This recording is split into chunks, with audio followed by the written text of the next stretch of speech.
Good morning, everyone. My name is Jeremy Nigar, and I'm here to report the assessing nutritional status.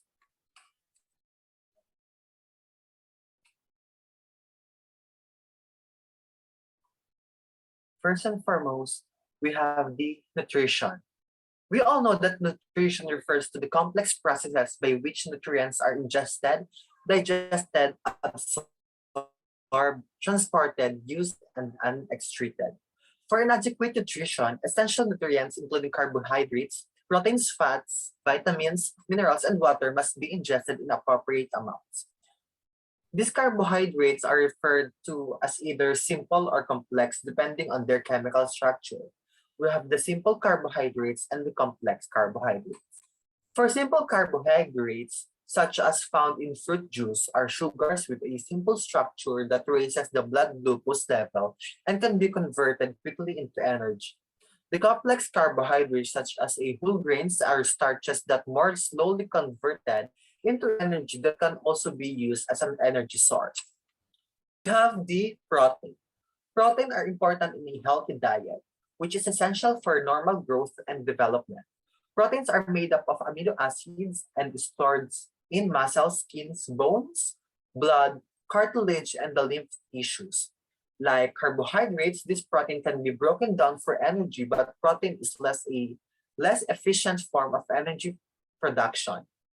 The primary function of protein are growth, repair, and maintenance of body structures and tissues.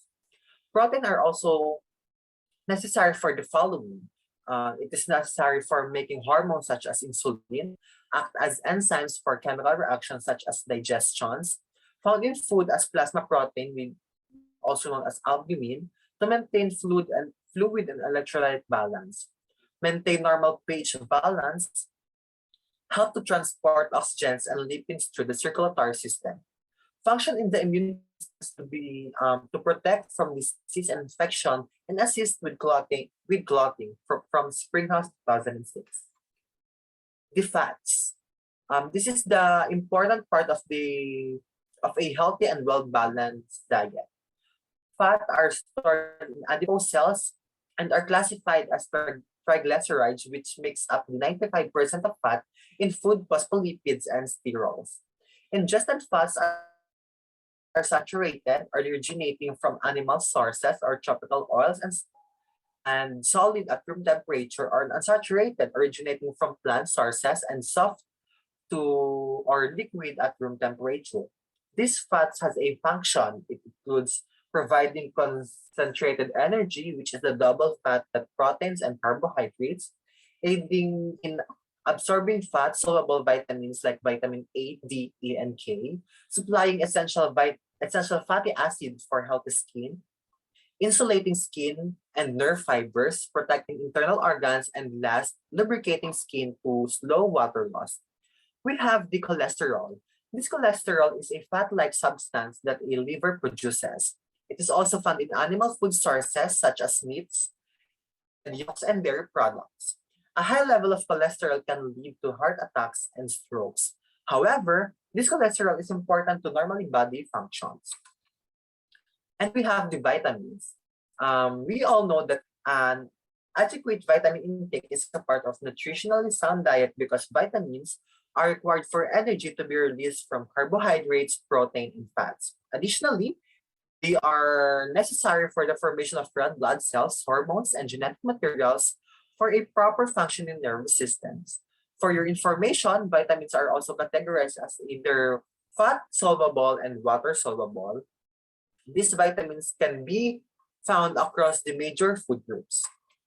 For our first vitamin, we have the vitamin K, which requires for blood clotting, and this vitamin K is found in a larger amount of green leafy vegetables. We have the vitamin C. This is found in the citrus and other fruits. Some foods are fortified with vitamins. For example, we have milk containing vitamin D to help with calcium metabolism because vitamins can be reduced and destroyed by overtaking. Assessment of food preparation methods should be part of the nutritional assessment. The RDA is based on the specific vitamins as well as the age, lifestyle, and health conditions. We have the minerals.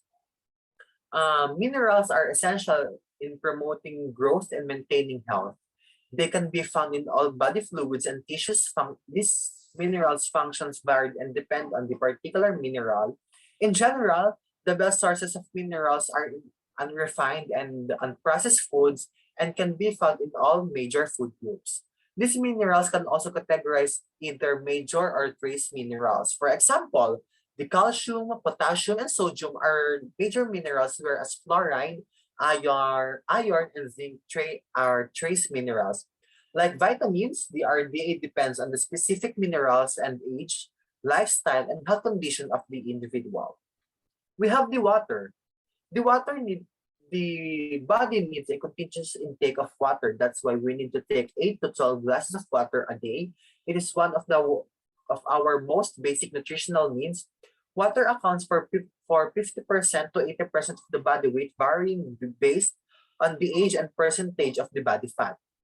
The function of water in the body includes transporting nutrients, electrolytes, and oxygens. It is also excreting waste, regulating body temperature, lubricating our joints and membranes, and acting as a medium for digestion, according to Key, Paulanca, and Pernell 2008. Um, in line with the water, we have dehydration. Hydration is another important indicator for the patient's general health status but can maybe overlooked or confused with the signs and symptoms of nutritional changes. The sense of hydration changes may also be confused with certain disease states if only one or two indicators are evaluated.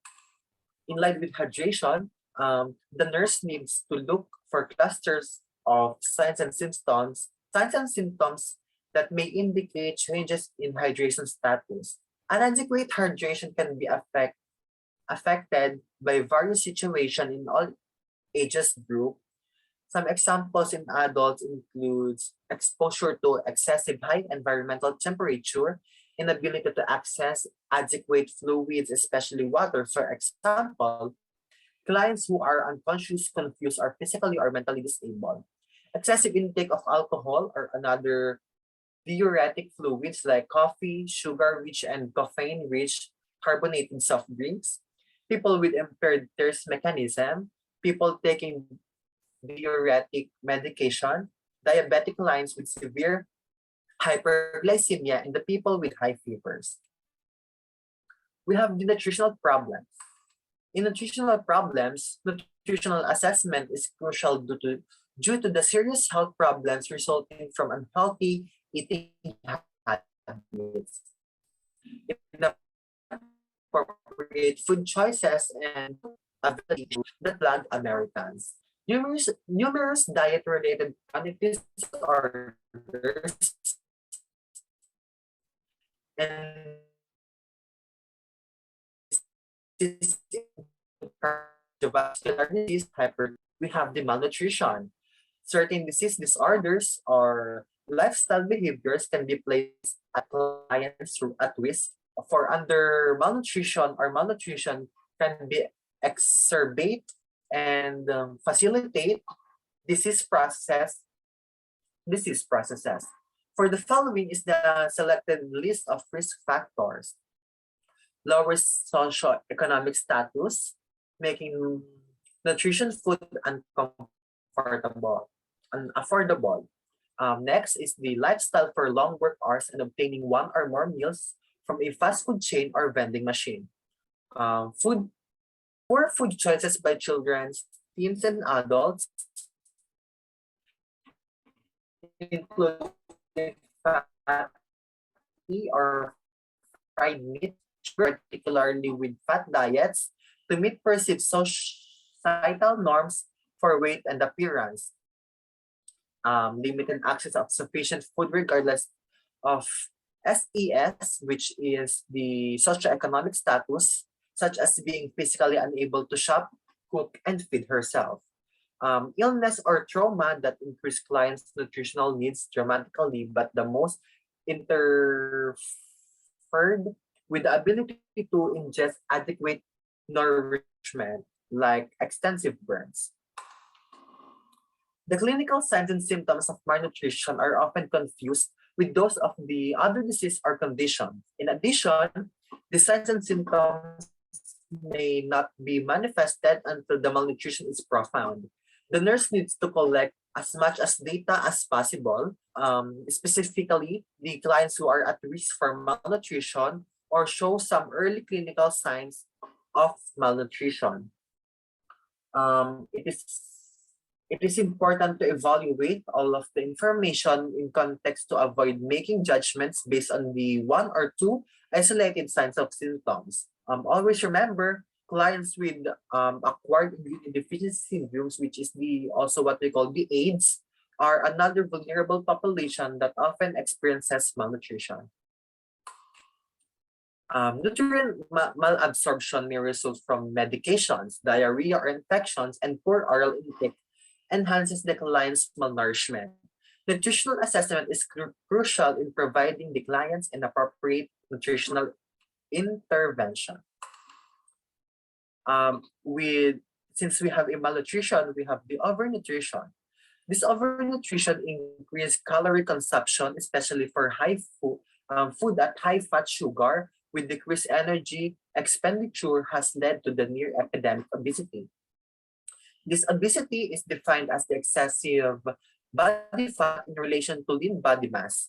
The amount of body fat or adipose tissue includes concerns for both the fat distribution throughout the body as well as the size of the fat deposit. The health risks for obesity are numerous and includes diabetes, heart disease, stroke, heart hypertension, hypertension, some form of cancer, arthritis, and some apnea. Under the overnutrition, generally a person who is 10% over ideal body weight, which is the IBW, is considered overweight, whereas one of the 20% over is considered obese. As you can see when we are um, presenting the table 13 by 3 on page 218. I will show it to you later. However, weight alone is not a completely reliable criterion. Muscle, bone fat, and body fluid can account for excessive body weight. This is the table showing the adult body mass index, or also we can call it as BMI chart.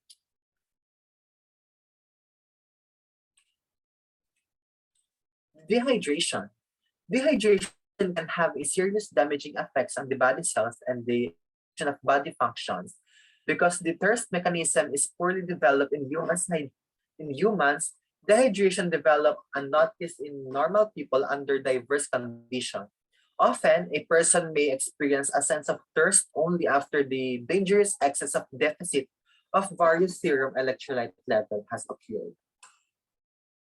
The overhydration. Overhydration in a healthy person is usually not the problem because the body is effective in maintaining the correct fluid balance. Always remember that the clients at risk for overhydration or fluids retention are those with kidney, liver, and cardiac disease in which the fluid dynamic mechanism are impaired. The health assessment. Under the health assessment, we have the components of a natural assessment. This nutritional assessment is composed of nutritional screening and a comprehensive nutritional assessment that includes collection of subjective data throughout the health history interview, collection of objective data, including the anthropometric measurement used to evaluate the client's physical growth, development, and nutritional status, a laboratory test, and also it includes the laboratory test.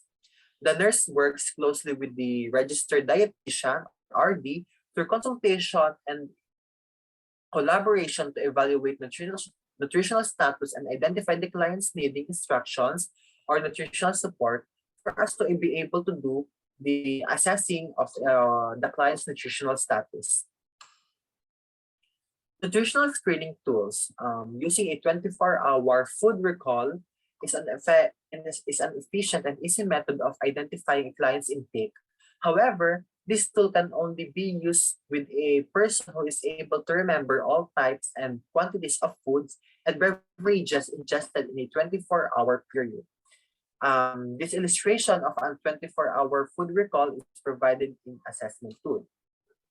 This is the additional tools used to screen a person's food habit and nutrition, and it includes the patient's name, of course, the date taken, if the client is pregnant or not. We have also here the meal type, one in morning, mid morning, noon, afternoon, evening, and late evening. We can also see here a description in detail food and beverages consumed. For the next screening tool, we have this sample form for a nutrition history. We have some questions here. For example, how many meals and snacks do you eat each day? How many meals and how many snacks? It is composed of questions. For the next is the checklist to use for nutritional screening with the total of the nutritional score here. The collecting, in terms of collecting subjective data, the nursing health history. We were jumping to the collecting of subjective data. The interview, of course, provides valuable information about the client's nutritional status. Nutritional assessment begins with the questions regarding the client's dietary habits. Questions should solicit information about the average daily intake of food and fluids types and quantities consumed, where and when the food is eaten, and any conditions or disease that affects intake or absorption. This is the example of the collecting of subjective data. This is the sample question. What are your height and usually weight? Of course, is the client's information, including the question includes the height and weight of the patient, the diet intake by the patient, and the rationale on the right side. For the personal health history, that also the rationale, including to this is also the personal health history, also the family history, and the lifestyle and health practices. For the lifestyle and health practices, those questions includes the religious beliefs, what is the patient's responsibility to their house, the household. It is usually questions about the household chores of the patient. For the sample case study, we all know that a case study is used to demonstrate information that can be gleaned from a nursing health history. A sample health case study here. The case study introduced at the beginning of this chapter is now being used to demonstrate the mnemonic cold spa in the interview. Miss Joan to elicit additional information. Aware that Miss Joan has lost 7 lb since the last week, the nurse interviewed her using specific probing question. The nurse explored health concerns using the cold spa mnemonics. This is the cold spa mnemonics. The character, onset, location, duration, severity, pattern, and associated factors, and how affects the client. Let me pick one of the questions. According to the question, describe signs or symptoms. It is the feeling, appearance, sound, smell, or taste. If applicable. In this circumstances surrounding the weight loss. And the data provided and the data gathered by the nurse is, according to the patient, I've lost a lot of weight since last week. I think I have a fever and the flu.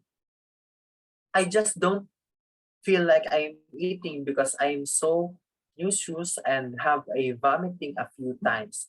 I have to urinate frequently. My tongue is really dry as well. Since I am not eating very much, I started drinking regular the non-diet carbonate drink like soft drinks to keep my blood sugar up. Don't forget the mnemonics. We have the cold spa, which is the character, onset, location, duration, severity, pattern, and the associating factors or effect. Um, After discussing Mrs. Don's concerns about her weight loss, increased urination, and lack of appetite, the nurse continues with the present history. Because of her two type of diabetes mellitus, the nurse explores the questions that relate her on the food and fluid intake as well as her prescribed medication.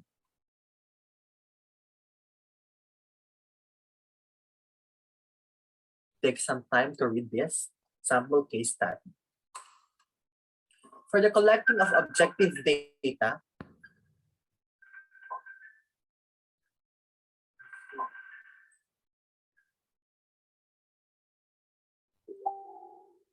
for the sample of this collecting objective data physical examination, subjective data,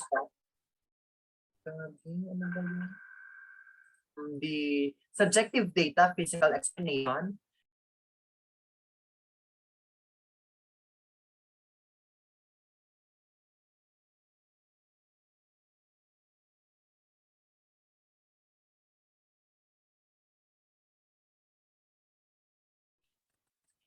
physical examination includes observing body fluid.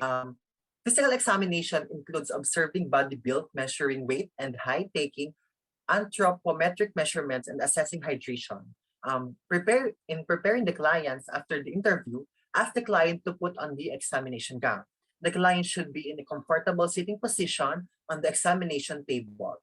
Unless the client is a bed bound in the hospital, the nurse should in the hospital or the nursing home or home care setting explain that he will be need to stand and sit during the assessment. Particularly during the anthropometric assessment, keep in mind that some clients may be embarrassed to be measured, especially if they are overweight or underweight. This is the sample equipment. We have the balance beam scale with height attachment, measuring tape, the marking pencil. This is the marking pencil. As you can see, the silver measuring tape on, and this is the balance beam scale. On the physical assessment during the examination of the client, remember these key points. Always remember this. Identify the equipment needed to take the anthropometric measurement and the equipment proper use. Explains the importance of anthropometric measurement to general health status and educate the clients regarding the nutritional concerns and health-related risk. For the assessment procedure, first we have to assess the general status and appearance. For our second columns is the normal findings, and the third column is the abnormal findings. The assessment procedures includes the general status and appearance, observes the client's general status and appearance, of course. Next is the body build. You need to observe the body build of the patient. If it is the body build, we have, this is the three body types. We have the ectomorph, mesomorph, and endomorph. For the following discussions, we have Miss Pauline Blasa. To continue our report, this table is for evaluating nutritional disorders. So this table can help us interpret someone's nutritional assessment findings. So here we can see the sign or symptoms and implications of a specific body system or region. So there are some examples that I will be stating here. So under cardiovascular, if the patient is experiencing edema, the implications are of protein deficiency. Another example is under the skin, hair, and nails. If the patient is experiencing thinning or drying of hair, the implications are also of protein deficiency. I will be not stating or enumerating all of it. So we have the table right here. Next slide. These are the general indicators of nutritional status. So we can identify if we have good or poor nutritional status. So here are some signs or examples to know if we have good nutritional status. So we have good attention span and we are psychological stable. Our eyes are bright and clear without any fatigue circles, and we are alert, energetic, we have good endurance and good posture are just some of the signs that we have good nutritional status. However, there is also poor nutritional status. So these are the signs if we are having poor nutritional status. So we are inattentive or we are irritable, we are overweight or underweight, our hair is brittle, dull, or falls out easily are just some of the signs that we are having poor nutritional status. So here we have the assessment procedure, normal findings, abnormal findings under anthropometric measurements. So in measuring height, measure the client's height by using the L-shaped measuring attachment on the balance scale. Instruct the patients to stand shoeless on the balance scale platform with heels together and back straight and to look straight ahead, and then record the client's height. Under normal findings, so height is within range for age and ethnic and genetic heritage. Children are usually within the range of parents' height. Under ng abnormal findings or extreme shortness is seen in achondroplastic dwarfism and Turner's syndrome. Extreme tallness naman is seen in gigantism or excessive secretion of growth hormone and in Marfan's syndrome. In measuring the weight, so level the balance beam scale at 0 before weighing the client. Do this by moving the weights on the scale to 0 and adjusting the knob by turning it until the balance beam is level. So ask the client to also remove their shoes and heavy outer clothing and to stand on scale and then record the weight of the patient. So under normal findings is desirable weights for men and women are listed in the BMI table where Mr. Guerra already showed us earlier. And then abnormal findings is weight does not fall within range of desirable weights for women and men. So measuring body mass index or the BMI. So though a number of methods are available to evaluate weight status, the most commonly used screening method is the body mass index or the BMI. So BMI is calculated based on height and weight regardless of gender. It is a practical measure for estimating total body fat and is calculated as weight in kilograms and divided by square height in meters. So under normal findings, BMI is between 18.5 and 24.9. Under the abnormal findings, if BMI is less than 18.5 is considered underweight. If between 25.0 and 29.9 is considered overweight and increases risk for health problems. A BMI of 30 or greater is considered obese and places the client at a much higher risk for type 2 diabetes, cardiovascular disease, osteoarthritis, and sleep apnea. So determining the waist circumference. So waist circumference is the most common measurement used to determine the extent of abdominal visceral fat in relation to body fat. So we have to have the client stand straight with feet together and arms at sides. Place the measuring tape snugly around the waist at the umbilicus, yet not compressing the skin. So instruct the patient to relax the abdomen and take a normal breath. And then when the client exhales, that is where we record the waist circumference. So under normal findings, for females, less than or equal to 35 inches or 88 centimeters, and for males is less than or equal to 40 inches or 102 centimeters.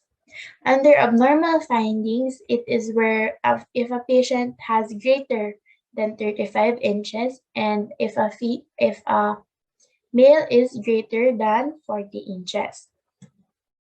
So that is the positioning of measuring tape for waist circumference. And then determining the waist to hip ratio.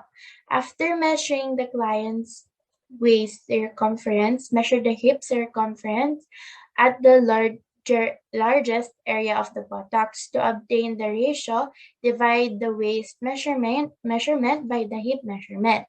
So under normal findings, for females are less than or equal to 0.80, and then for male are less than or equal to 0.90. So these findings are associated with reduced disease risk. And then under abnormal findings, if a female has greater than 0.80 and if a male has greater than 0.90. So same risk factors related to obesity as listed under waist circumference.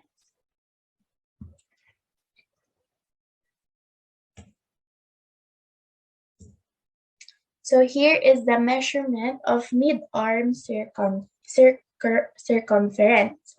So have the client fully extend and dangle the non-dominant arm freely next to the body. Locate the arm's midpoint halfway between the top of the acromion process and the olecranon process.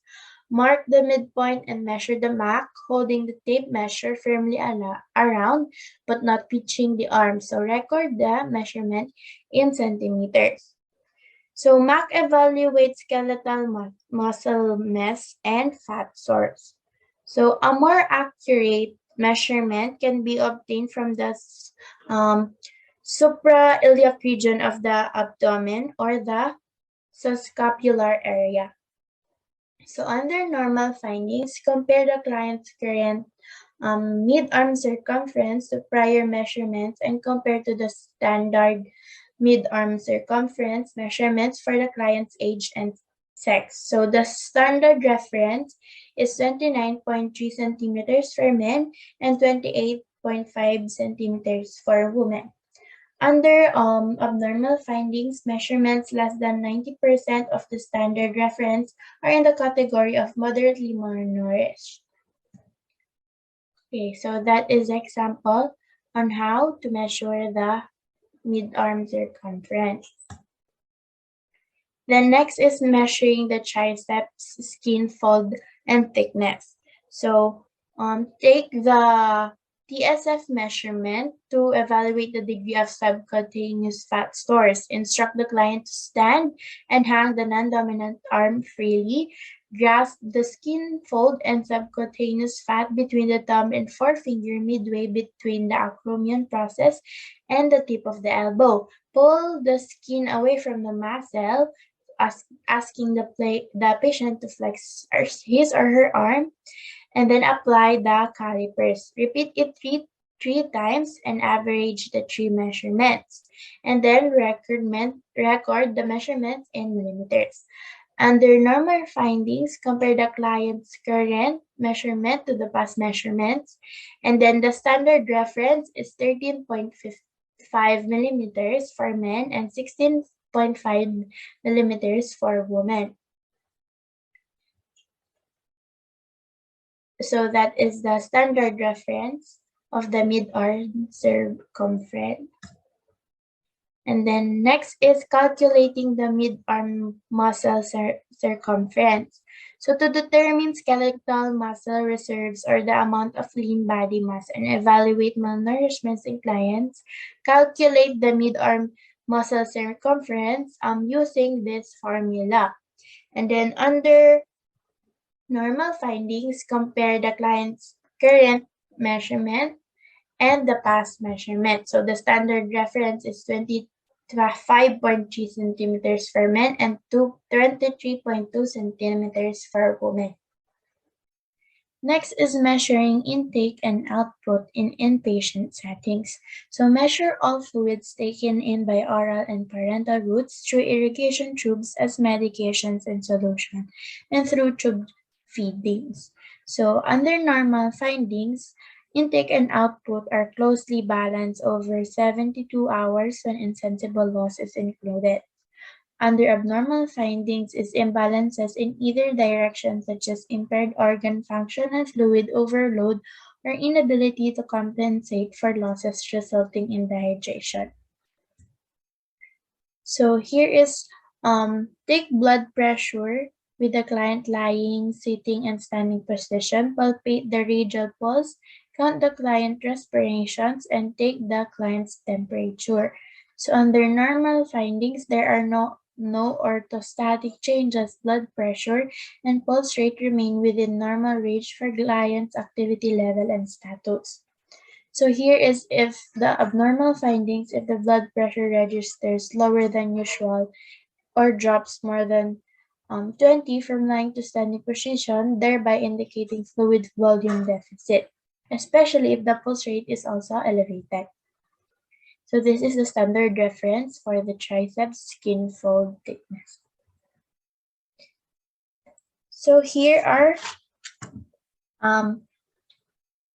their assessments, procedures, normal findings, and abnormal findings. So if checking skin turgor, pinch a small fold of skin, observing elasticity, and watch how quickly the skin returns to its original position. So the normal findings are there's no tenting on skin, returns to original position, and then abnormal findings is tenting can indicate fluid loss, but is also present in malnutrition and loss of collagen in older adults. This finding must be correlated with other hydration findings.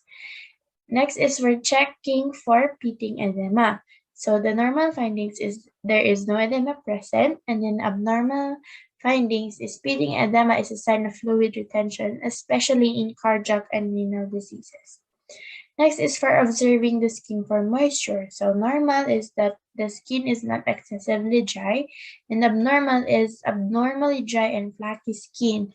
Corroborate such a finding with other findings because heredity, cholesterol levels, and hormone levels determine skin moistness. Next is for assessing venous filling. So you need to lower the client's arm or leg and observe how long it takes to fill. Then raise the arm or leg and watch how long it takes to empty. So normal finding if the vein fills in 3 to 5 seconds and if the vein empties in 3 to 5 seconds. So abnormal is filling or emptying that takes more than 6 to 10 seconds, suggest fluid volume deficit. Other examples are observing neck veins with client in the supine position, then with the head elevated above 45 degrees. So normal findings if the neck veins are softly visible in supine position, and with the head elevated above 45 degrees, the neck veins flatten or are slightly visible but soft. So abnormal, if the flat veins is supine client may indicate dehydration, visible firm neck veins indicate distension and possibly resulting from fluid retention and heart disease. So inspecting the tongues, conditions, and furrows, so that normal findings if the tongue is moist, plump with central sulcus, and no additional furrows. It's abnormal naman if the tongue is dry with visible papillae and several longitudinal furrows, suggesting loss of normal third space fluid and dehydration. For gently palpating the eyeball. So eyeball is moderately firm to touch but not hard. So the abnormal is eyeball is boggy and lacks normal tension, suggesting loss of normal third space fluid and dehydration. Next is for observing the eye position and surrounding coloration. So the normal are not sunken and no dark circles appear under them. So abnormal is sunken eyes, especially with deep dark circles, point to dehydration. And then lastly is to auscultate the lung sounds. So the normal findings is if that we can hear no crackles, friction rubs, or harsh lung sounds are auscultated. So sa abnormal naman is loud or harsh beat sounds indicate decreased pleural fluid. Friction rubs may also be heard. Crackling indicates increased fluid as an interstitial fluid sequestration. So here are the laboratory values that reflect malnutrition.